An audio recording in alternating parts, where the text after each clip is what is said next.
तो बच्चों चलिए आज आपको हम एक और नई कहानी सुनाते हैं और कहानी का नाम है पछतावा। ठीक है, तो चलिए सुनिए। एक मेहनती और ईमानदार नौजवान बहुत पैसे कमाना चाहता था, क्योंकि वह गरीब था और बदहाली में जा रहा था, मतलब बहुत गरीब होता चला जा रहा था। उसका सपना था कि वह बहुत मेहनत करके खूब पैसे कमाए और एक दिन अपने पैसे से एक कार खरीदे। जब भी वह कोई कार देखता तो उसे अपनी कार खरीदने का मन करता। कुछ साल बाद उसकी अच्छी नौकरी लग गई, उसकी शादी भी हो गई और कुछ ही वर्षों में वह एक बेटे का पिता भी बन गया। सब कुछ ठीक चल रहा था, मगर फिर भी उसे एक दुख सताता था कि उसके पास उसकी अपनी कार नहीं थी। धीरे धीरे उसने अपने पैसे जोड़कर एक कार खरीद ली। कार खरीदने का उसका सपना पूरा हो चुका था और इससे वह बहुत खुश भी था।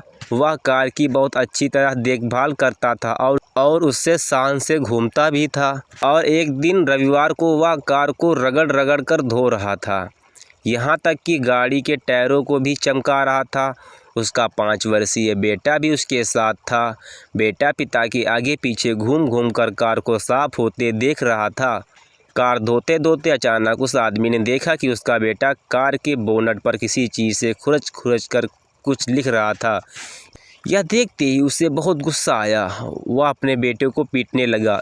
उसने इतने ज़ोर ज़ोर से बेटे को पीटा कि बेटे के हाथ की उंगली टूट गई।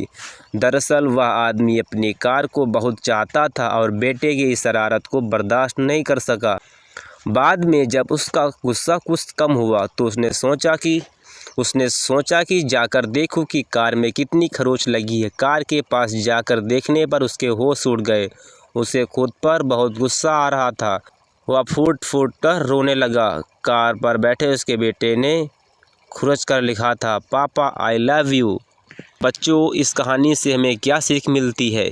हमें किसी के बारे में बिना सोचे समझे गलत राय नहीं लेनी चाहिए। गलत राय रखने से पहले या गलत फैसला लेने से पहले हमें ये ज़रूर सोचना चाहिए कि उस व्यक्ति ने वह काम किस नीयत से किया है। मतलब हमें देख लेना चाहिए उसने वह काम कैसा किया है, ठीक किया है या गलत किया, तब हमें उस पर कड़ा फैसला लेना चाहिए। तो बच्चों, हमें जब भी कुछ करना चाहिए हमेशा सोच समझ कर करना चाहिए, बिना सोचे समझे कुछ भी नहीं करना चाहिए।